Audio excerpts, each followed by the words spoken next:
There is nothing that's going to impact your life more than your romantic relationship. Whatever your relationship status, if you are unhappy with the quality specifically of your romantic relationship, it's all encompassing. The right one can bring you peace. The wrong one can affect everything. Why be in a relationship with someone who doesn't add value to your life and you don't add value to theirs? Jillian Turecki is a relationship coach who has helped thousands of women stop repeating these same painful patterns and build the kind of love they have always wanted. I have her new book here. It Begins With You, 9 Hard Truths About Love That Will Change Your Life. We have to make sure that our life is sacred to us and important to us, and that we don't make a stranger so important. We are talking about what real love looks like today, how to rebuild after heartbreak, and why midlife is anything but too late. No one can actually rescue you from yourself. Your problems are still your problems. Your journey is still your journey. And the thing is that this is one you don't want to miss. So let's get started. Jillian, I am so excited to have this conversation with you. So thank you for taking the time. Oh my God, thank you so much for having me. I feel like we have so much to talk about. You have helped so many couples now find healthy relationships and just really understand what's going on. I feel like relationships kind of, they take over our lives in so many ways, whether we're talking about relationships at work, we're talking about relationships in love. And you've done such an incredible job with your book. It Begins With You. And I think it resonated for so many reasons because people want to hear the truth and they want to know how to find a real relationship that matters. So thank you for that. Yeah, I really do believe that our relationships define our lives. And, for the person who is always looking for a relationship, or they're heartbroken, or they're in a, like, whatever your relationship status, if you are unhappy with the quality specifically of your romantic relationship, it's all encompassing. And so I really wanted to share my perspective on it in a way that I don't think has been shared enough before. I don't think it has either. And, I opened the book and you start your book and then you cannot stop. And I think that that is a sign of something that you need in your life. So I want to talk a little bit about your story first, because I think it's important to talk about how you got here and where this all started for you.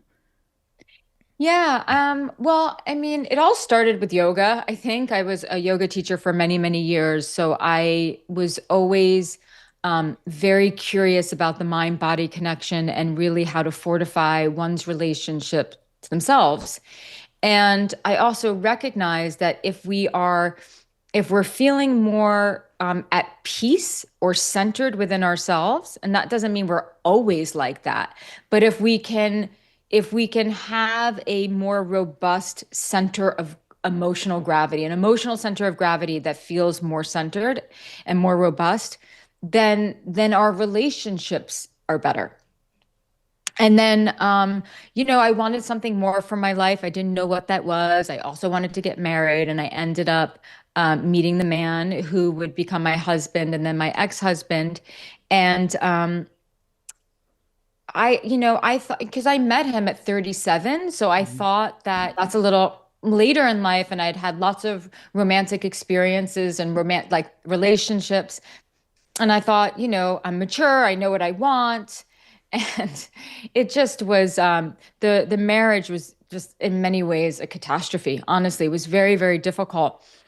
And I didn't know how to navigate it. I was totally lost. And then things sort of reached a crescendo. My mom was dying of cancer, and I woke up to a miscarriage, and that was the day that my ex-husband decided to send a text that he wasn't coming home.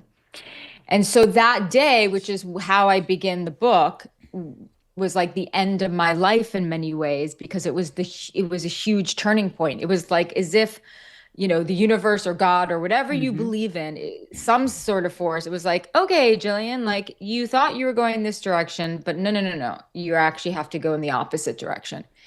And that began my journey into figuring out what makes a relationship work and how to actually, how to find meaning in life.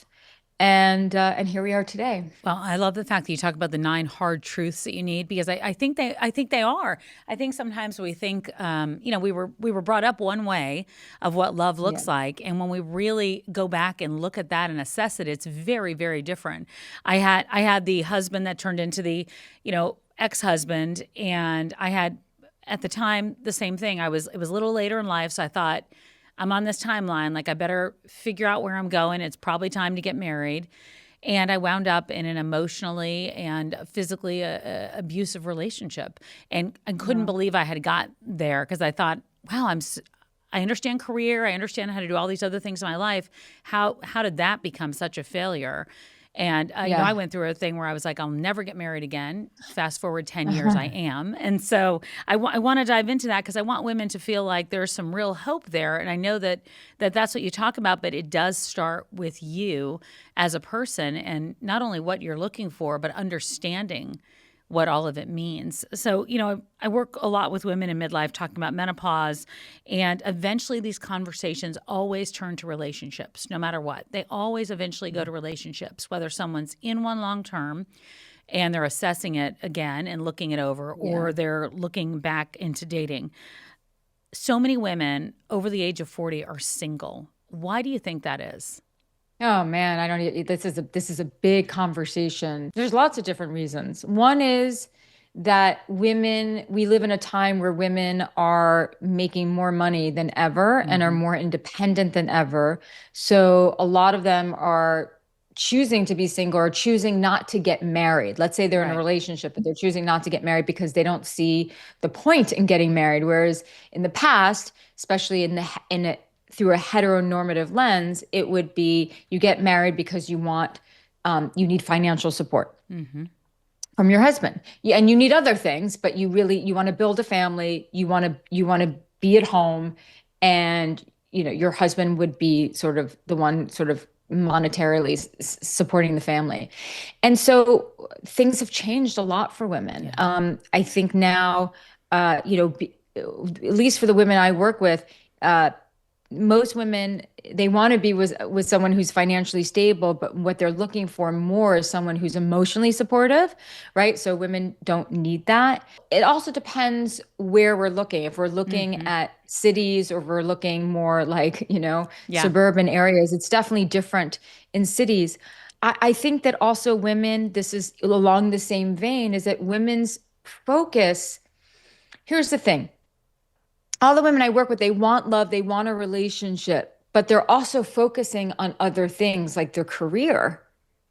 And so which is a great thing in my view. And Sure. so they're focusing on that, and then they're not spending their 20s and early 30s looking for a relationship, and Hmm. then they hit 40 and they're like, oh, where to Right. go. and Right. then and then the third thing is, when a woman gets divorced or when she goes through a very traumatic breakup, women, statistically speaking, take much longer time than men to get over the suffering and the Hmm. pain. And so Hmm. they stay single longer than men do after breakups.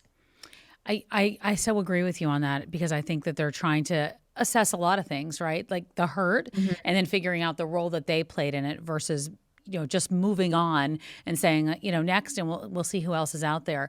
I know that it's a challenge getting back out there, especially in midlife. If you were It could be for a number of reasons, whether you were always single, right? Or you were in a relationship for a long time and now you're plopped back into this dating arena that looks very different than maybe it did when you were in your Yeah. 20s or 30s.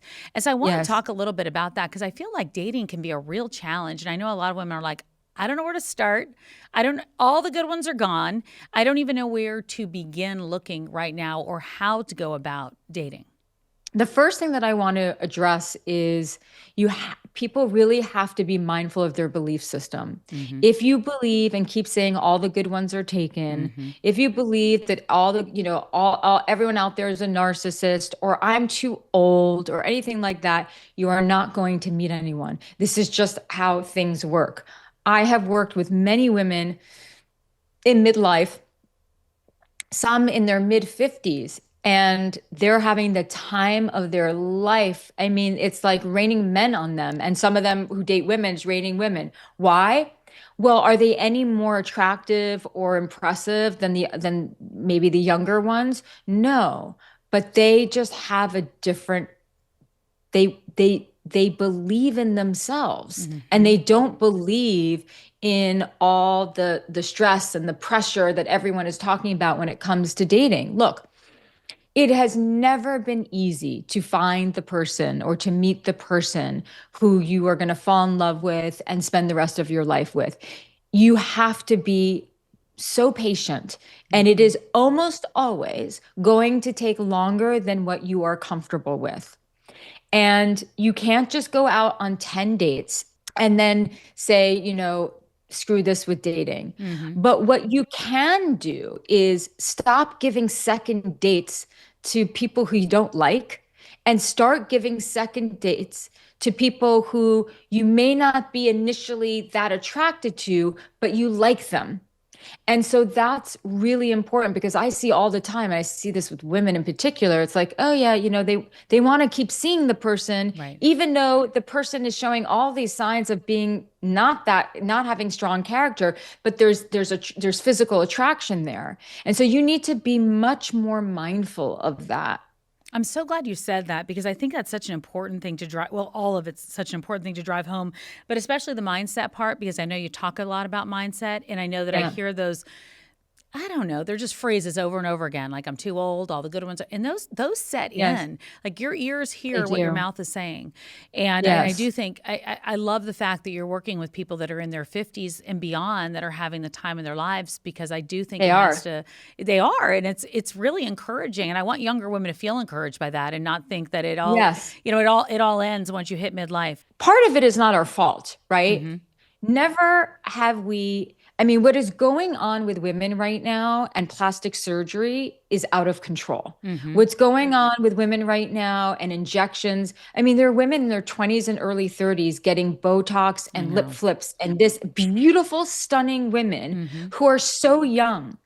And so it's not really our fault that because we're so inundated with the standard. So it's like, how could you not think, oh, at 40, I'm old when this is what's going on? And you have to, and the thing is, it's going on mostly in this country, because if you go to other countries in Europe, Hmm.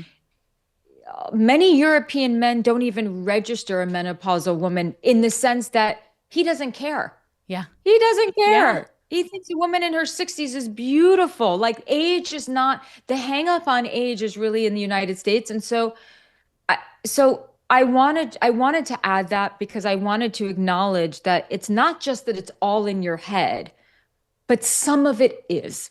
Yeah. And you really have to fight against that and really own where you are and not get into that learned helplessness about your age.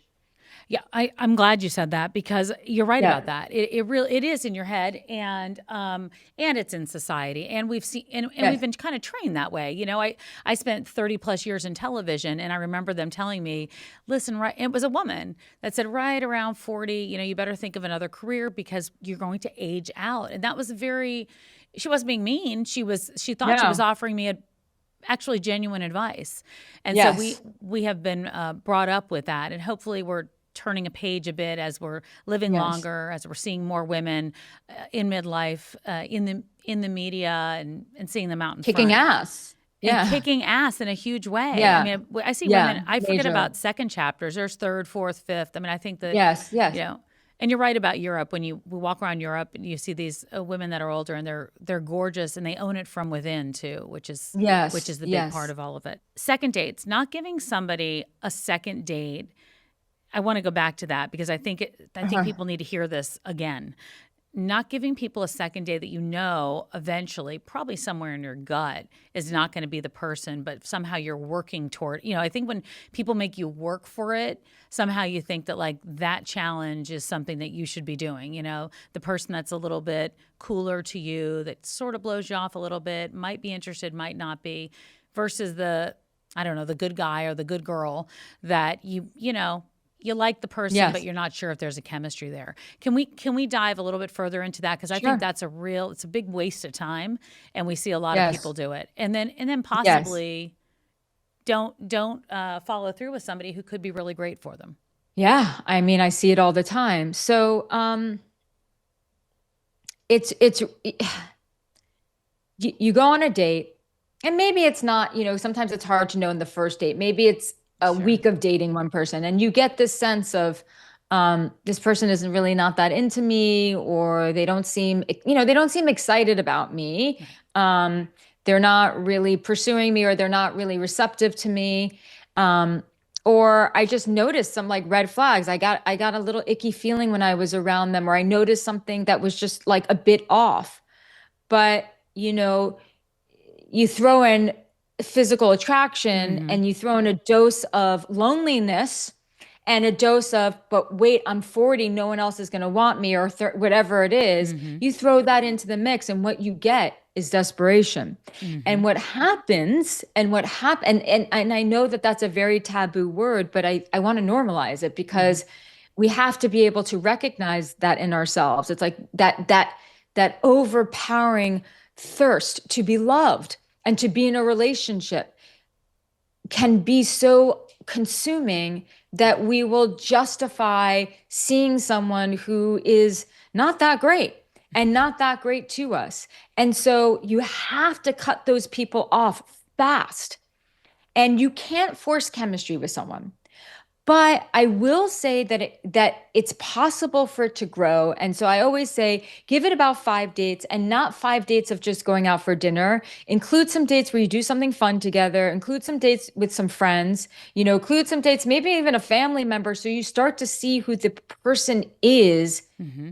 how they interact with their world, because sex appeal can really, like, it can light up, it can just turn on like a switch when we're seeing someone within a certain context versus just us talking together like this, Right. over a drink.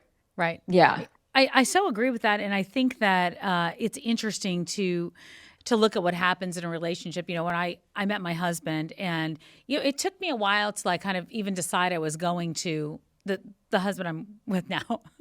It took me a while to figure out if I even wanted to be in a relationship. But I watched him in all these different scenarios over and over and over again, and realized like, wow, this is who I want to be with, and has Mhm. encouraged and really helped me grow my life in a different way. Didn't rescue me, but help, walk alongside me. And I don't Yeah, know if 10 years ago I would have given him a chance. I can there you I can go. pr- I can probably guarantee that I would have been like, no, no, no, no. I want the bad Yeah. boy, and I do think that Yes. there is something to that, and we waste a lot of time getting into those relationships of chasing somebody that might not be good for us. Yes. If you had to say there is a number one big mistake that we are making right now when it comes to dating in 2025, because it's changed obviously from years past, what would that be right now? The constant texting with a stranger.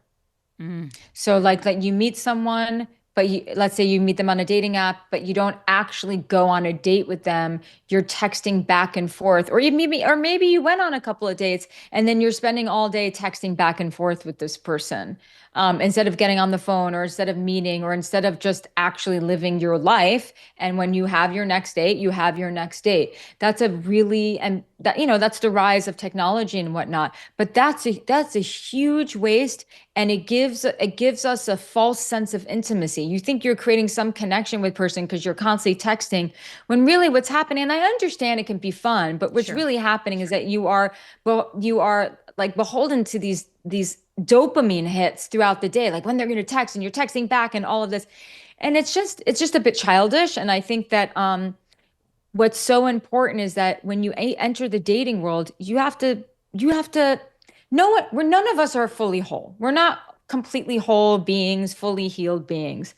But we have to have a life, and we have to make sure that our life is sacred to us and important to us, and that we don't make a stranger so important, Mm. and that's, I think, what people do too often, and it's a big mistake. Well, I think what we do is we make them the answer to everything. Once I with this Yes. person, they're going to fix how I feel about myself, how I feel about work, how I feel Yes. about my Not a parents. conscious thought, but yes, Not a happening all the conscious time. thought, but yes, how do you get out of that? Because there's a lot there to unpack in terms of realizing that person is not going to rescue you, and unfortunately, you find it out when you're maybe too far into it, or Yeah. Well, why? you've given too much of yourself away. Yeah. Well, hence why part of the reason why I wrote the book, because there's a whole chapter devoted to this. Hmm. There is no one who I would. So let me backtrack. The quote unquote right person for you. Um, you support each other. You are each other's biggest cheerleaders. Um, you have each other's backs. There's real friendship there. Hmm. Um, love can be incredibly healing, but no one can actually rescue you from yourself. Your problems are still your problems. Your journey is still your journey. And the thing is that when we have this thought, an unconscious belief that with the right person, all our problems are going to go away, what that does is create neediness. Because neediness is when we rely on our partner to make us happy, as opposed to expecting our relationship to add to our happiness. Hmm. Why be in a relationship with someone who doesn't add value to your life and you don't add value to theirs? But no one is responsible for your happiness or your security. Um, they can only add to that which you have already cultivated yourself. Somebody is listening right now and says, I want love, or at least I want to meet somebody. Where do they begin with that? Because I think that look, we know there are dating apps. We know you can meet somebody in person. We know there's all different ways now to go about that. What do you think is the smartest thing to do to get back out there? I mean, I always feel like nothing should be off limits, but you really should Yes. set some parameters around each one of those things, right? Yes. So I think you want to strategically hit it from all places. So I would try dating apps and learn how to create a good profile and make sure that you have some boundaries around it so you're not doom scrolling all day and swiping all day. I mean, the thing about technology is that technology hasn't ruined us. Technology has revealed our weaknesses. And our greatest weakness as human beings is that we are easily addicted. Mm-hmm. We just are, and we're always looking for a way to escape our suffering. So you have to have some boundaries around that. I would also um, take yourself out for dinner alone, sit at the bar somewhere and make friends with people. This isn't about meeting the person who you're going to date. This is about meeting people who might know Mm-hmm. the person you're going to date. So, for the people who are not knowing where to start, you're not going to find them sitting on your couch. Your favorite character on Netflix isn't going to come through the television and start dating you. You have to actually get that out there. You could also do something that sort of meets all of your needs. So you could, I don't know, contribute to a nonprofit or join some sort of community where you're meeting like-minded people and it's interesting work for you, and also you're opening up your world. So in other words, if you really want a relationship, you have two choices, just really three. One is do nothing and just live your life and just see what happens if you're not feeling, rushed. Or you got to treat it like anything else that you've really wanted in your life. Because when we really want something, we figure out a way and we Mm-hmm. try lots of different things and we don't get discouraged when things don't happen quickly. So you have to treat it like that. And you can always do a combination of the two. Truth number 7, you cannot convince someone to love you. And when I Yes. read that there, I was like, oh, because it's so true. It just kind of like it's a gut punch, and it's Hmm. so difficult because that is what we Yes. think. We think that we're supposed to work at it. Yes. We use those words. You have to work at it. Can we talk about the people that might be in a relationship like that where they feel like they're constantly having to work for it, or they're out there dating and they think they have to do the same thing? Like, pick me, and pay attention to me. And Yeah. what do I need to do to make you happy? Because that is a truth that even though we might know it, it's not so easy to live out. So I'll just give some examples. So for people who are dating, like maybe you've had this experience where you're dating someone and you can feel like you feel like it's the feelings are not balanced, that you're Mm-hmm. more into them than they're into you. So you're figuring out ways in which you can be more accepted by them or chosen by them. A lot of women, which is the biggest mistake, women tend to, because we've been so conditioned, oh, if I just give more, then he or she is going to be more interested in me. And it's like, no, no, no. Actually, they're going to be turned off, which is so interesting, Mm-hmm. because you're giving more when you're not being given to. So a lot of women will just give more or try to be cool or try to be different. Yeah. They'll just try to figure out like, how can I get this person to like me? So that is one way that we do it. And then in relationships, it's like, there's a difference between fighting for your relationship and fighting to be enough for the person who you are in a relationship with. Yeah. And for anyone who's in the position where they feel like they're just fighting to be enough, fighting to be loved, the way to stop that is to start speaking up about your boundaries and start speaking up about what it is that you need and risk the loss of the relationship because there is no other way. You have to actually stand. You gotta change the dynamic where you're not doing that anymore, and instead you have to stand up for yourself and face the consequences of it ending, which is going to be much easier on you than to continue this hamster wheel of trying to be enough for the person who keeps distancing themselves from you. It is probably one of the worst feelings. It really is when you Yes. have that. It is not. You're not enough, and you're constantly. I mean, you've talked about, but your central nervous system is always on alert of Yes. what can I do. I had my relationship with the Mr. Big in my life. I call it, where it was 10 Mhm. to 15 years of, if I only help him with this, if I only do this, if I only, and it's Yeah. hard because it detracts from everything. But saying that you have to stand up for yourself, you do have to risk losing that relationship. There's actually no option, or you will be on that heightened alert for the rest of your life, and Yes. And probably it's a lose it in the end horrible feeling. anyway. And exactly. Exactly. So my father, I want to go into two things. I want to talk about the one, not really being the Hmm. one, and talking about my advice from my 85-year-old father, who gave me this advice when I was much younger, but I didn't know what to do with it, and it sounded silly at the time. He said to me, "It's better to be alone than lonely with someone." And I never understood what Yes. lonely with someone meant.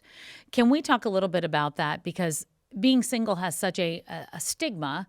I don't know, which makes me very sad because some of my best years were being single, but we have Yeah. such an adversity to it. Yes. What, Um, how do we get rid there of is, that? well, l- look, we got to scream it from the mountaintops. There's literally nothing worse than a bad relationship. Hmm. There's nothing that's going a romantic relationship and the romantic relationship that we're in. There is nothing in your life that's going to have more influence over your overall well-being than your romantic relationship. Nothing. Mm-mm.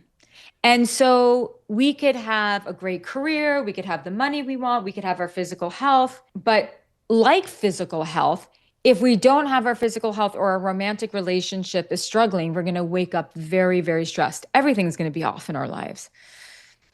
And so the power that a relationship has is profound. And that's why we have to be the co-creators of a relationship. We have to make it great.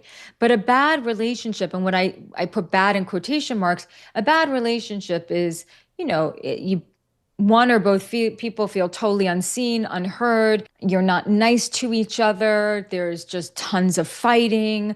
Of course, on the far edge of the spectrum, there's abuse, but it doesn't even have to be abusive for it to be bad. But nothing will decrease the quality of your life as Mhm. much as that.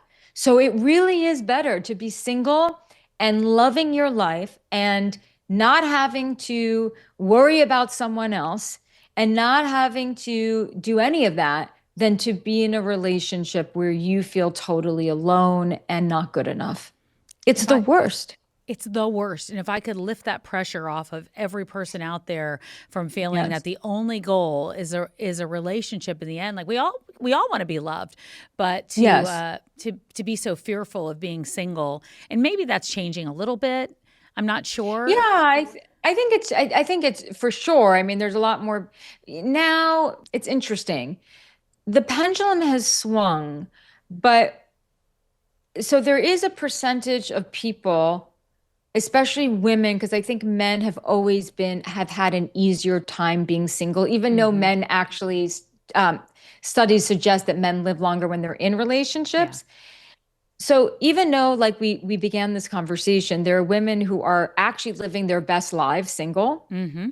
What's happening a lot between men and women who are saying that they'd rather be single is they have such a negative story and belief around love and relationships Yeah. that their choice to be single is is not empowering. It's the lesser Hmm. of two Hmm. evils. And so that's what I'm seeing a lot of. And that was the main motivation for writing the book, which is that you're just like you're still a slave to your ex. Yeah. Your ex relationship still controls you if you're staying single because you think a relationship is nothing but pain. And so that is where you have to reinvestigate the story. Is that where you realized that you needed to have this book out there because you were seeing one after another, people single or couples in bad relationships? What made you? It was everything. It was Yeah. my own experience. It was people not knowing, not having the tools and not being taught the Hmm. tools. It's also people blaming everyone else or blaming themselves too much. It's all of the above. Let's talk about the one, because I do feel like Mm. we're always looking for the one, and we think there's just Yes. one out there. I know that my dad was with my mother for 25 years, and she passed, and then he met my stepmother, and she seemed like I think he had two the ones. And so Yeah. I after that I realized that I didn't know if the one was a thing. And you have thoughts about it, and I want to hear them, because I do think that we're always running around the world like saying, I'm going to find the one day. I know they're out there Yeah. somewhere, and I don't necessarily know that the one is one person.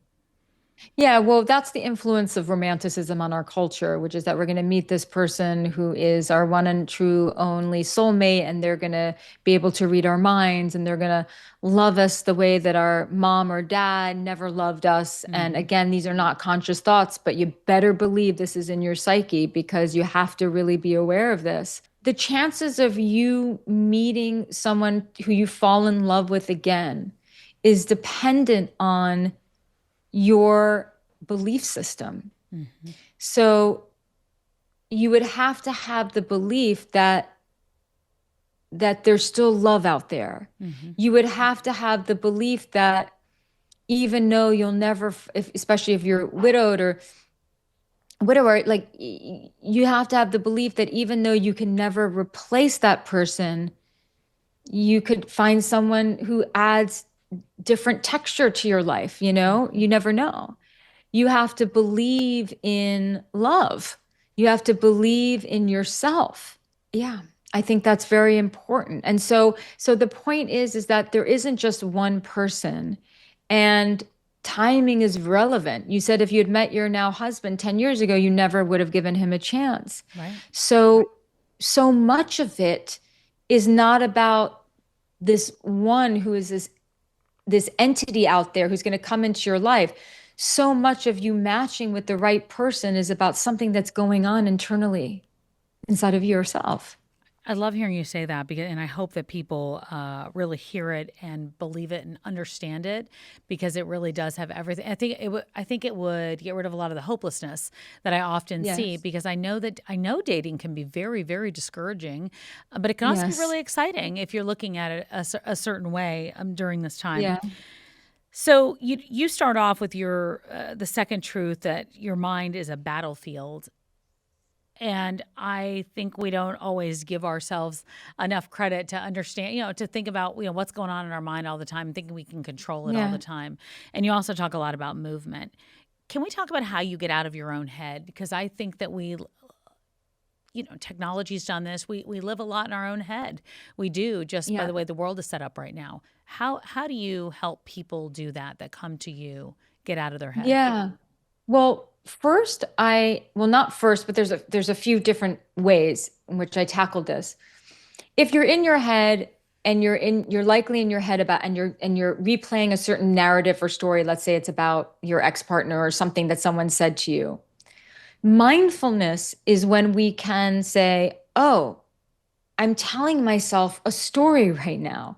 I'm caught up in a whole narrative, Hmm. a neurotic narrative that that is taken control of me. It's in control of me."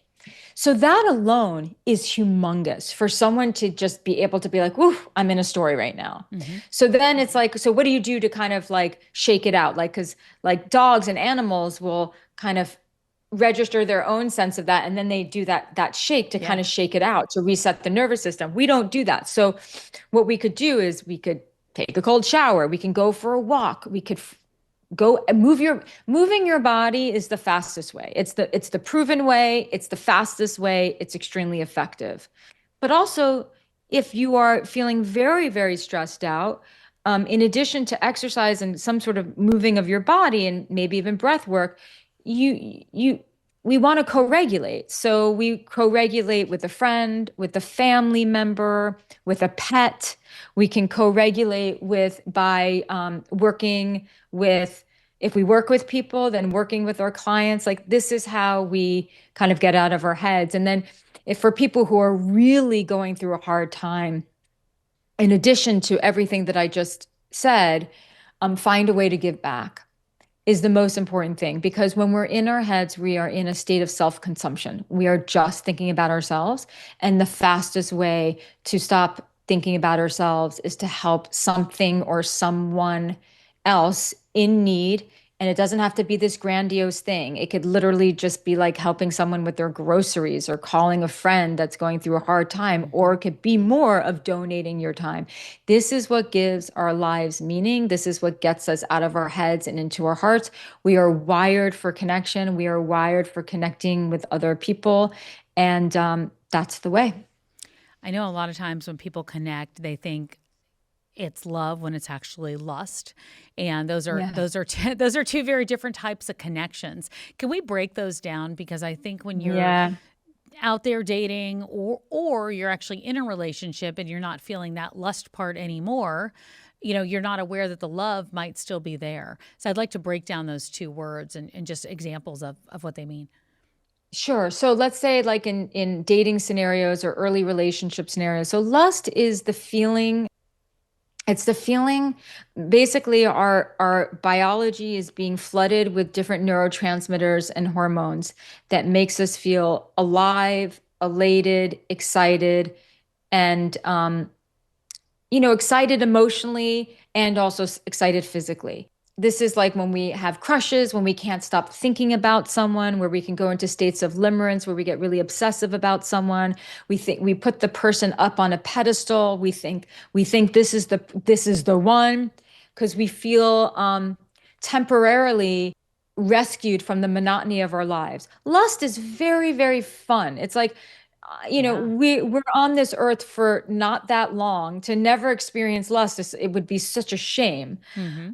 And and it can also get us into serious trouble, because then that's when we think we put a person who we barely know on a pedestal, We are unable, our judgment gets clouded. This is not my concept, but I've heard these words before of like, you can't see the red flags through rose-colored glasses. They Yeah. just, the red flags, you know, are no longer red. And so these are the things that can happen. And it can be incredibly, lust is fun until you wake up one morning and you realize you're not in control of your life anymore. You're an anxious mess. Hmm. Love is very different than that. Lust takes, love gives. Hmm. Lust is all about what can you give me? How can you make me feel? Um, I want more of you. It's desire, it's primal, but love is about giving, and love is about supporting, and love is about patience. Now, in a long-term relationship, the lust is going to fade, Sure. but you the happiest couples I know still have passion. It's not the same thing as when they first met and they wanted to bang. Sorry, they wanted to Yeah. have sex several times a You can say day. bang. It's Yeah, okay. I was like, like I just like, I'm sorry, you can't get the New Yorker out of me, but like you I'm can't. very happy. I'm very happy to Okay, hear yeah, that. yeah. So I mean, it's not going to be that, but when you love someone and you feel safe with someone, you can explore your sexuality and your sex Hmm. life with someone Hmm. much more deeply. A lot of people, when they're in lust, they're all not. I can't say everyone, but a large percentage of them are performing and Yeah. trying to be good enough, Yep. right? So if passion is, if you want to work on the attraction and the physical chemistry in your relationship, you have to do more novel things together, more fun things together Hmm. that are a little bit risky, that make you feel alive. So you get that charge between the two of you. Yeah. And that's always going to be something that you're going to have to work on. But the alternative is just to have a series of 3 to 6 month Yep. relationships throughout your life, which is going to leave you feeling completely empty and unfulfilled, guaranteed.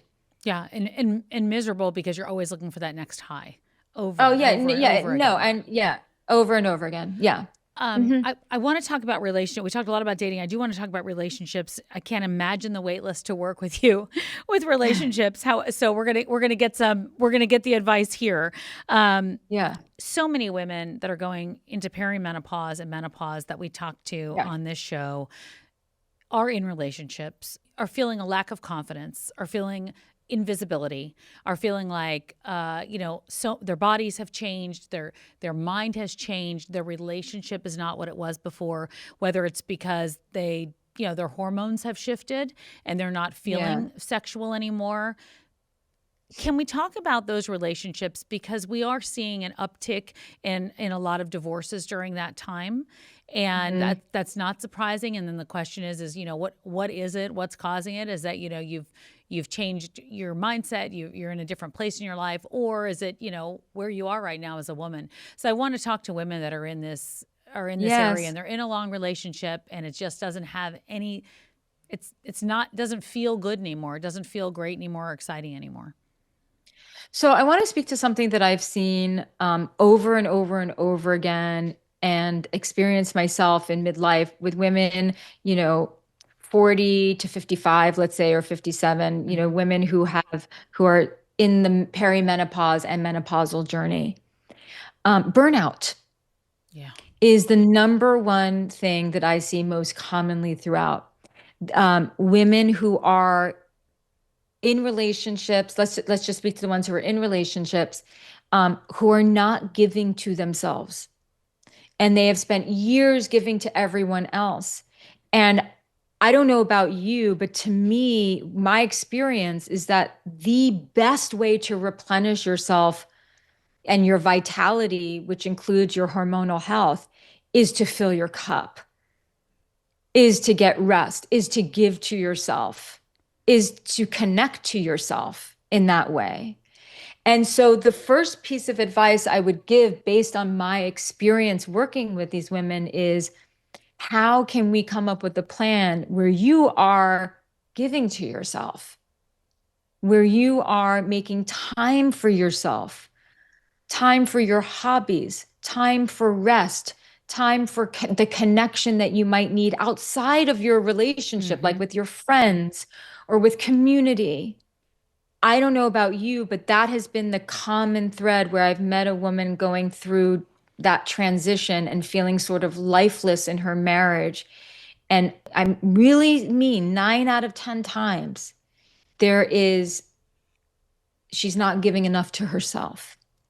1,000%. I mean, I think burned out Yeah. from every which way, and will say, and probably says to you, "I don't have time to do that, right? I don't even know where to find the time to give to myself right now because I'm Yes. doing it for everybody." And I think probably the answer is you don't have time not to at this point because Yes. so much is wrapped up Yes. in this time in life, and you've got another third to half of your life that you don't want to be not only unhappy but unhealthy. Yes, exactly. And what will happen is that your symptoms will get a lot better. Yeah. They will really decline. I mean, that's been the experience. It's like there's no, we can't have hormonal balance in a chronic state of stress. It's just impossible. And so so that's where I come in, is helping women deal with their relationship with themselves. So instead of seeing it as like, oh, this is like doomsday, it's like, no, okay, but if you started to give, like, what's missing in your life? Hmm. What is actually missing in your life that you're feeling incomplete? And let's figure out a way to put money into those different buckets. Like, I'm talking about emotional money, right? Sure, sure. Time money. And it's the results have been amazing. Then she just feels better. She feels more energized. If she feels more energized, she feels better in her body. She's exercising more. She's eating better. She's feeling more vibrant. She's having days where she forgets that she's perimenopausal or menopausal. She Hmm. feels more like herself. And then she wants to have more sex, and everyone's happier. Yeah, it really is. I think a lot of people will go and say, like, okay, I'm going to go to couples counseling. And the truth is, to go back to your words, it begins with you. And I think Yes. that during that time, you are the last person, people are not thinking about themselves at all during Yes. that, except trying to get through, trying to just get Yeah, and through. then and just trying to get through. And because I know women I have women in my life who are well past, much older women who are well past menopause. And when I speak to them about when they went through menopause, they're like, I had no symptoms. Yeah. And I've spoken to a lot of women like that. And they're like, I don't understand what all this stuff is on social Hmm. media. Like, what's going on? And it's because their lives were actually much simpler. Yeah. Yeah. And again, I haven't done any studies. I'm not an expert on this at Sure. all, but I just think it's interesting that there was a lifestyle component to it. Now, that is not to um, shame anyone, because I've got a really busy lifestyle too, but we have to recognize that it is a delicate time where we need to be giving to ourselves, and also women in general. Regardless, you could be having like the best periods of your life and on point and nowhere near perimenopause. Yeah. If you're not giving to yourself, you're going to get depleted. That's just sort of part of our systems. Yeah, we forget that it's not a luxury to do that, that it's a necessity in so many Yes. for so many reasons, health and Yeah. happiness and otherwise. If there's one piece of advice as we wrap up that you would share with a woman in midlife who is struggling with either dating or just being in a relationship long term, what would that piece of advice be? If she's dating and in a relationship long term and she's struggling, she has to figure out what the pattern is. Are you with the wrong person, or are you struggling to communicate? Is there something going on in your life that's causing a lot of stress that you're then bringing to the relationship, but you don't even realize it? So you have to do a little digging. For people who are dating, you have to be really, really careful not to tell yourself the story about age or anything like that. And I would actually, something that's very helpful is find someone, whether it's, I don't care if it's a celebrity or a fictional character or something that you read, who is around your age, who is living the life that we never know, but is living a life that Sure. you really like, or you see that they're in a marriage. Like, you have to, because we have mirror neurons in our eyes, you have to be able to see it, that like there are women in midlife all over the place, like like in amazing dating, in amazing relationships, having great sex, doing all sorts of things. So we have to work so hard to fight that conditioning, and Yes, we you do. can't let that take over. Yes, we do, in so many different ways. So I will be on the rooftop shouting with you, if you would Yes. like. It's such a pleasure, Jillian. It really, really is. Oh, Where can people thank find you. you? Yeah, well, so Jillian Turecki. So I'm on all over social media, Instagram, my website. I have a membership for women called The Conscious Woman. And then, of course, my book and my podcast, Jillian on Love. Jillian, thank Thank you you for the so time much. today. I really appreciate it. I look forward to getting to know you offline too. Yes. Yeah, I appreciate that as well. I had a great time. Me too. Thank you. Oh, Jillian, we love you. Thank you so much for sharing so much of your wisdom with us. And I hope this interview has given you the confidence to love yourself first and to believe that a healthier, more expansive love really is possible. If this conversation resonated with you, please share the episode with a friend. And you can always email me your questions and comments at podcast@tamsenfadal.com and subscribe to my YouTube channel for more relatable conversations each week. Thank you so much for being here, and I'll see you next week on The Tamsen Show.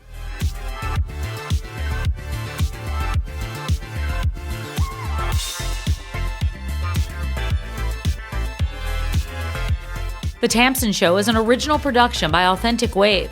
Executive producers, Scott Weinberger, Kevin Bennett, and Rebecca Grierson. Brand director, Johanna Ofsnick. Our line producer is Sabrina Saray. Editing by Zach Smith and Marquis Harris.